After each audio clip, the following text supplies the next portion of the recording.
The night was so still you could hear the walls breathe.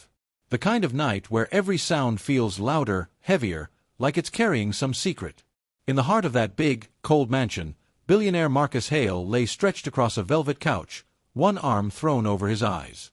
From a distance, he looked asleep. Peaceful even. But he was far from it. His breathing was slow on purpose. His eyelids stayed soft on purpose. Every muscle in his face was arranged to look relaxed. He was pretending to sleep, but inside, he was wide awake. Waiting. Listening. Testing. Because tonight wasn't about rest. Tonight was about catching someone. Proving a point. Confirming a belief he had carried for years about people he thought were beneath him. They all take advantage eventually, he always said. And when his maid's 14-year-old daughter started helping her mother around the mansion after school, he convinced himself she was no different.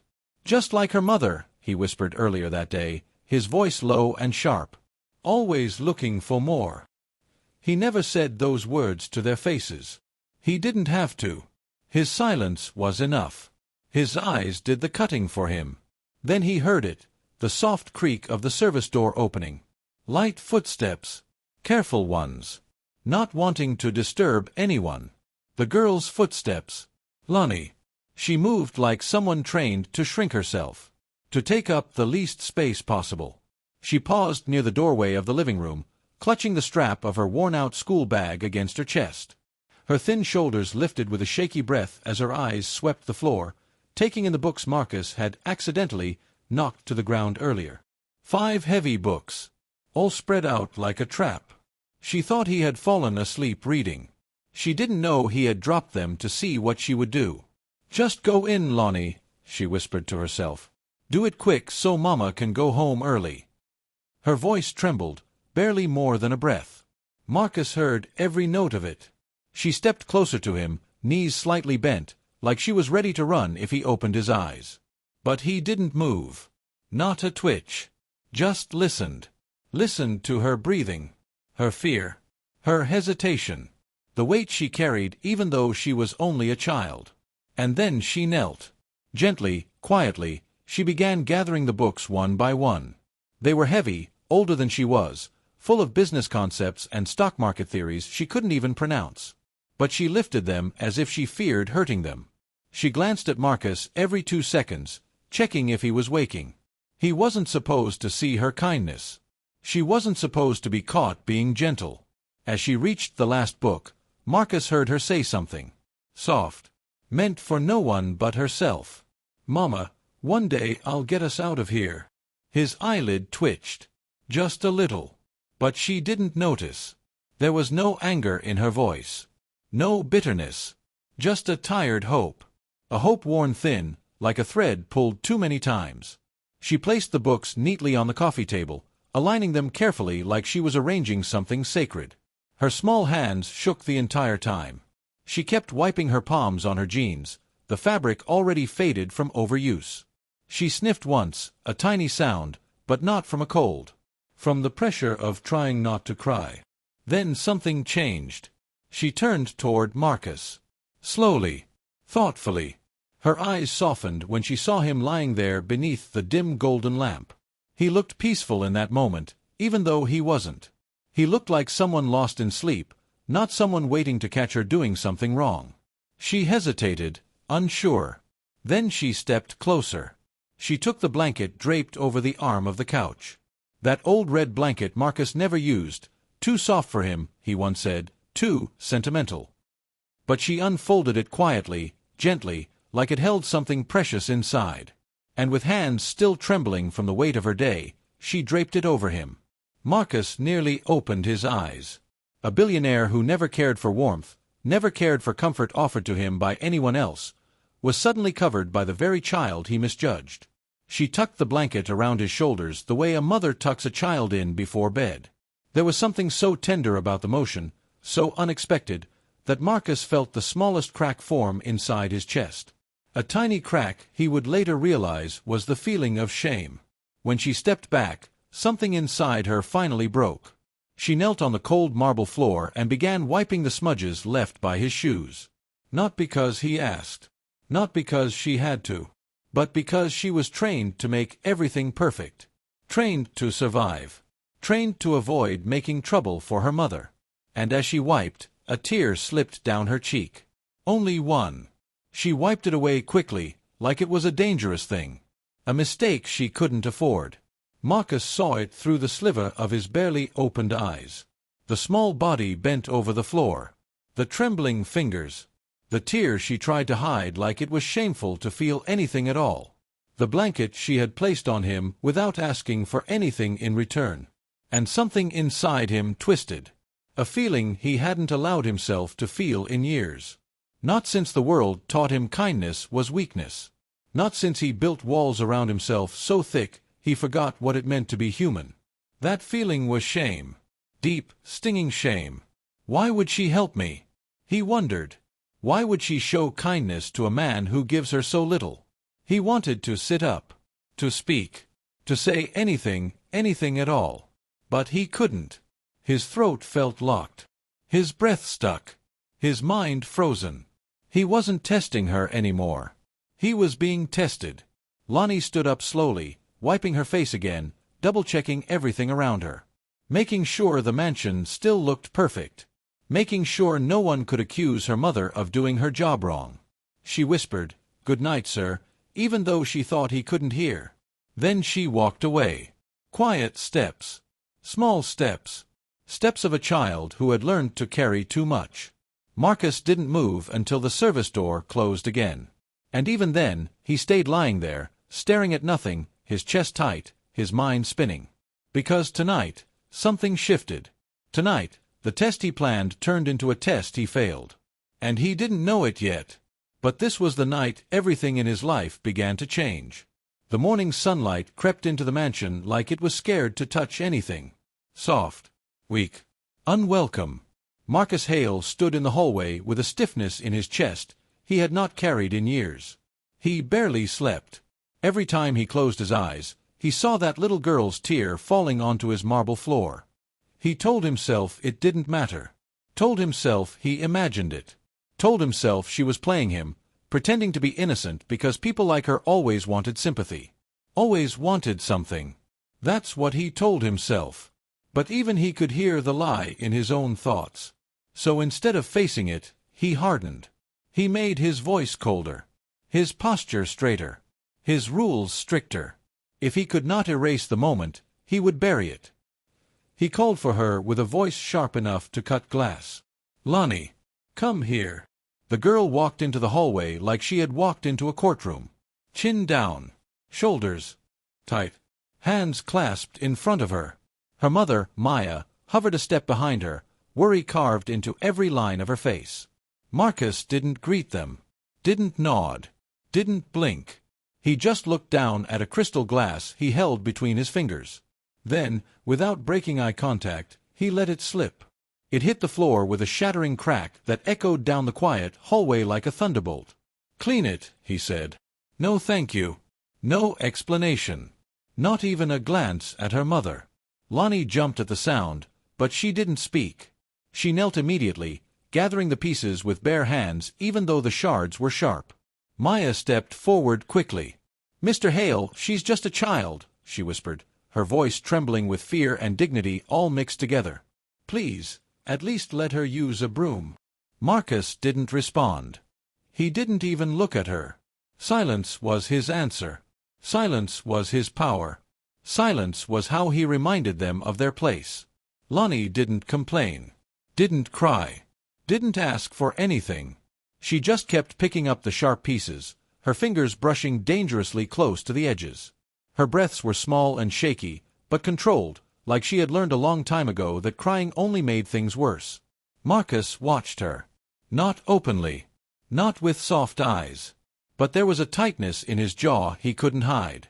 Watching her tiny body crouched on the floor, he felt an unease he hadn't felt since he was a child himself. A feeling he didn't have a name for anymore. Hours passed.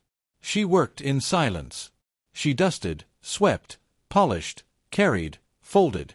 She moved room to room like a shadow, quiet, quick, careful. But Marcus noticed things he claimed not to care about. He noticed her rubbing her wrist when she thought no one was looking. He noticed how she paused near the kitchen door like she was trying to control a dizzy spell. He noticed the way she pressed her stomach softly, the way kids do when hunger becomes a normal part of the day. He noticed the way her mother watched her with eyes full of guilt, wishing she could give her more. He noticed everything. And every detail cut him deeper than he wanted to admit. But he said nothing. By late afternoon, the mansion was spotless, silent, and heavy with unspoken things. Marcus walked past the servants' quarters on his way upstairs when he heard voices, soft ones, like people trying not to be overheard. But he heard them anyway. Something pulled him closer. Maybe curiosity. Maybe guilt. Maybe the crack he had been trying so hard to seal was opening wider. He leaned closer to the door, just enough to hear. Maya's voice came first, soft and worn. "Lonnie, one day people will see your worth. Even if they don't now." There was a pause. Not long, but long enough for him to feel it. Then Lonnie's voice answered. "Mama, why does he hate us when we do everything right?" Marcus froze. The words hit him like a blade. Sharp. Precise. True. He stepped back from the door, breathing suddenly uneven. Her voice wasn't angry. It wasn't loud. It wasn't rebellious. It was confused. Hurt. A child trying to understand why doing everything right still wasn't enough. Something inside Marcus twisted, a feeling he hadn't allowed to exist in himself. A feeling he thought he had buried under money, success, control. Maya spoke again, voice breaking just a little. "Some people can't see past their own pain, baby. Sometimes hurting people pretend they're strong by making others small." Lonnie didn't answer. He heard only her quiet sniffle, the kind she tried to hide. Marcus took another step back. Then another. The hallway felt smaller. His chest felt tight. He tried to steady his breath, but the silence that followed was louder than any storm. He walked away quickly, almost stumbling into the wall, as if running from her words. As if running from himself. That night at dinner, he sat alone at his long polished table, staring at the untouched plate in front of him. The food was perfect. The lighting perfect. The room spotless. Everything in his life looked perfect. But nothing felt perfect. For the first time in years, his mind was louder than the mansion's silence. He saw her again and again in his thoughts, her small hands holding sharp glass, her tired eyes drifting toward the kitchen clock, her whispered hope that she could one day take her mother away from all this. He heard her voice asking why he hated them, and the question dug into the deepest part of him. A part he didn't want to face. He stood up suddenly from the table, his chair scraping across the floor with a hard sound that echoed. He walked toward the window and stared at his own reflection, a powerful man with everything money could buy, yet somehow losing a silent battle against a child half his size. He pressed his forehead against the glass, breathing hard. For the first time, he wondered if he was the villain in his own house. He didn't sleep that night. He couldn't. Because every time he closed his eyes, he saw a little girl kneeling on his floor asking why the world punished her kindness. He didn't know it yet, but the crack in his power, the crack he felt tonight, was only the beginning. Something in him was shifting, breaking, changing, and there was no going back. The storm rolled in without warning. Thick gray clouds pressed against the sky like the world was holding its breath. Lightning split the horizon, and thunder shook the windows of Marcus Hale's mansion in deep, growling waves. Marcus stood in his study, staring at the rain sliding down the glass like long silver threads, trying to distract himself from the tightness that had lived in his chest since the night before. But distraction was a weak shield. His thoughts kept returning to Lonnie's small voice asking why he hated them. The question lived under his skin now, stubborn and heavy. But he didn't know the storm outside was nothing compared to the one about to hit inside. A soft knock came at the door. Too light for Maya. Too hesitant for staff. It took Marcus a moment to realize who it had to be. He turned slowly. And there she was, Lonnie. Standing alone in the doorway, soaked from the rain, hair stuck to her forehead, thin jacket dripping on the expensive rug. She looked smaller than ever, but there was something different in her eyes. Not fear. Not exactly. More like someone bracing for bad news. He frowned. "Where is your mother?" Lonnie swallowed hard. Her voice trembled. She fainted this morning, sir.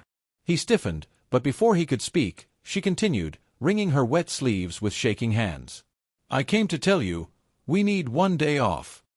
There was a pause. A moment where something human might have surfaced. But Marcus, trapped in his pride, trapped in the prison he had built around his own heart, chose the wrong road again. He scoffed. You people always have excuses. Those words sliced her like a blade. He saw it. He saw the hurt hit her. The way her chin trembled, the way her shoulders tightened like she was trying to keep herself from breaking in front of him. But she didn't argue. Didn't defend herself. Didn't tell him her mother worked through fevers, through pain, through nights with no dinner. Didn't explain anything. She just nodded once. A tiny, pained nod. Okay, she whispered. I'm sorry for bothering you. She turned toward the door, trying to leave quietly, holding herself together with the last thread of courage she had left. But just as she took a step, her bag slipped from her shoulder. It hit the floor with a soft thud, and spilled open. Papers slid everywhere. Not school papers. Not chores lists. Drawings. Pages and pages of exquisite architectural sketches, drawn with pencil strokes so clean and precise they looked like something produced by a trained professional, not a teenager who cleaned floors for a living. Houses. Buildings. Bridges. Dream homes rising from her imagination like hope given shape. Marcus froze. Lonnie gasped, scrambling to gather them before he could see. I'm sorry, sir. Please, I didn't mean, these aren't for here, please. A page fluttered toward his feet. Instinct moved faster than pride. He reached down and picked it up. And everything inside him went still. The drawing was breathtaking. A 3-story multi-level home, designed with angles and light in ways he had only seen in rare architecture magazines. Balanced. Elegant. Visionary. He looked at her. These, you drew these. She stopped moving. Her breathing got shallow. She nodded slowly, like she expected him to be angry. How? He whispered, staring at the paper again. I just draw what I dream about, she said, voice barely audible. I draw places I wish my mother could rest in 1 day. The words hit him harder than thunder. She dropped to her knees, scrambling to gather the rest, her fingers shaking so badly she kept fumbling. Papers slid through her hands like water. Her breath hitched. And then, finally, she broke. I just want a life where my mother doesn't have to clean floors anymore, she whispered, her voice cracking in the middle. I just want her to be safe. She's all I have. Something inside Marcus snapped. Not in anger. In awakening. He knelt down without thinking. For the first time in years, he met someone small at eye level. He saw the wet strands of hair sticking to her cheeks. The pinkness around her eyes from trying not to cry. The fear she lived with. The exhaustion she wore like a second skin. He saw her. Not as a maid's daughter. Not as a burden. But as a child with a dream bigger than the mansion he lived in. He picked up another drawing. Then another. His hands felt almost reverent, like he was touching something sacred. Every sketch was full of imagination, detail, discipline. The kind of raw, natural brilliance that couldn't be faked, couldn't be taught, couldn't be dismissed. He felt the weight of guilt rise in his chest like a tidal wave. How many times had he spoken to her like she was nothing? How many times had he let his bitterness spill onto people who had done nothing to him? How many children had he crushed without even noticing? Lonnie sniffed, wiping her nose with her sleeve, embarrassed. I'm sorry, sir. I know this is silly. I know I'm not supposed to. Silly. His voice cracked, actually cracked. Lonnie, this is genius. She blinked at him, confused. Hope flickered in her eyes, but she didn't trust it. Not yet. Thunder boomed again. Rain hammered against the windows. But inside the study, something else was happening, something quiet and life-changing. A moment that would follow both of them for years. A moment neither knew how to name yet. Marcus took a slow breath. Sit, he said softly. Please. No command. No coldness. A request. She hesitated, then lowered herself onto the rug, her drawings gathered into a messy pile on her lap. He sat across from her, still holding one of her sketches. "How long have you been drawing like this?" She shrugged shyly. "Since I was little. It helps me see things I wish were real." He looked at her, really looked. At her gift, her resilience, her goodness. And for the first time in a long time, Marcus Hale felt small. He felt unworthy. He felt like the cruelest kind of fool. Because this child, this trembling, hungry, brilliant child, had every reason to resent him. Every reason to turn cold. Every reason to hate his name. Yet last night, she covered him with a blanket. Tears burned the back of his eyes. He blinked them away quickly, but one still escaped. She noticed. "Are you okay, sir?" He nodded slowly, voice hoarse. "No. But I will be." Her eyes softened with a compassion no child should have to learn so early. And he knew then that nothing he had built, no mansion, no company, no fortune, held more value than the humanity this child carried so naturally. The storm outside raged on. But inside Marcus Hale, something else broke open. Not a crack. A flood. And nothing would ever be the same again. The room felt too quiet. Too still. As if every sound in the world paused just to witness what was about to unfold. The billionaire, once towering, untouchable, powerful, stood there frozen, his breath trembling, his jaw locked, his eyes struggling to look anywhere except at the little girl he had mocked, the child whose truth he never saw coming. Lena stood beside her daughter, a soft but unshakable presence, calm, wounded, but no longer small. The little girl held the violin gently, almost protectively, as if it was the last piece of a world she had once loved. And the billionaire, for the first time, looked genuinely afraid, not of her, but of what he had become. The kind of man who could destroy a child's light without even blinking. He exhaled slowly. "Lena, I didn't know." His voice cracked. "Raw. Human." "You didn't want to know," Lena replied quietly. "People like us, people who serve you, our stories never matter to you. Our pain is invisible." Those words struck him deeper than anything he had ever felt. He ran his hands over his face, pacing, shaking his head as if trying to wake himself from a nightmare he built with his own pride. He turned back toward the girl, his voice softer. "Sweetheart, I'm sorry. Truly." The little girl didn't look at him. She stared at the floor the way traumatized children do, carefully, cautiously, as if afraid that lifting her eyes might invite more harm. "May I hear you play?" he asked gently. She shook her head instantly. "No." Her refusal hit him harder than a slap. And for the first time in years, the billionaire felt powerless. Not because he lacked control, but because he finally saw the cost of his cruelty. Lena placed a hand on her daughter's back. "Sweetheart, you don't have to do anything. Not for him. Not for anyone." That was the moment he broke. His voice cracked. "Lena, tell me what I can do. Tell me how to fix this. Please." Lena looked at him with a mixture of disappointment and exhaustion, a look years in the making. "You don't fix something by throwing money at it. You fix it by changing who you are." Silence. Deep, heavy silence. The billionaire swallowed hard. Then, something shifted. A decision. A surrender. He walked to the grand piano and sat down slowly, almost clumsily, like a man who didn't belong there. He pressed one key, then another. The sound was soft, imperfect, vulnerable. "I don't know many songs," he whispered. "But, when I was a kid, my mother taught me one piece. The only time she ever touched my hands gently was when she placed them on the keys." Lena watched him. Her daughter watched too, eyes wide, cautious, but curious. He began to play. The melody was simple, fragile, hesitant, but it carried pain, decades of it.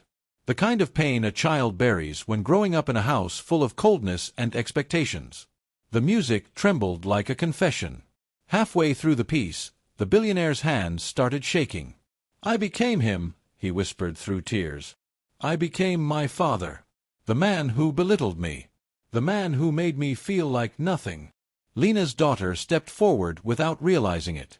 Something in his voice, his fragile, breaking voice, pulled her closer. He continued playing, tears dripping silently onto the black and white keys. "When I saw you," he whispered to the little girl, "I didn't see you. I saw myself. The scared child I never healed. And I hurt you for it. I'm so sorry." The little girl held her violin tighter. The billionaire wiped his eyes, still playing, hands trembling but determined. Then he whispered, "Would you play with me? Just once. Not for me. For your daddy, the one you miss." The room froze. Lena gasped softly. Her daughter's eyes welled instantly. "My daddy used to say that," the little girl whispered. "He said music keeps memories alive." The billionaire nodded gently. He was right. The child hesitated, then slowly lifted the violin to her chin. Her bow trembled. Her breath shook. But she played. Soft, tender, fragile. And suddenly, just like that, the room transformed. The billionaire's painful melody merged with her delicate notes. One broken man. One brave little girl. Two wounded hearts meeting in a language beyond apologies. Lena covered her mouth, tears running freely. The billionaire played through his own sobs. The little girl closed her eyes, letting the music heal the parts of her no words could reach. The final note lingered, long, trembling, sacred. No one moved. Then the billionaire lowered his head into his hands and cried openly, full-bodied, uncontrollable tears of regret, shame, and release. "Thank you," he whispered, "for giving me the chance to be better than the man who raised me." Lena stepped closer, her voice soft. "Change isn't words. It's action." He nodded. "Then let me show you." The next day, the billionaire announced the establishment of a free music academy for underprivileged children, dedicated to Lena's daughter's father, whose love for music lived on through her. He funded scholarships, instruments, and mentorship programs. But he didn't put his name on anything. For once, he didn't need credit. He just needed to do the right thing. Lena kept her job, only because she decided to, not because she needed to. And the billionaire treated her with the dignity he should have from the start. As for the little girl, she played again. Not because someone demanded it, but because she remembered her father's words. Music is the place where broken hearts learn to breathe again. And the billionaire, he finally understood the truth. Power means nothing if it cannot make you kinder. Wealth means nothing if it cannot make you wiser. And a heart means nothing if it cannot feel the pain of others. That was the lesson that froze him, humbled him, and remade him. The lesson he would carry for the rest of his life.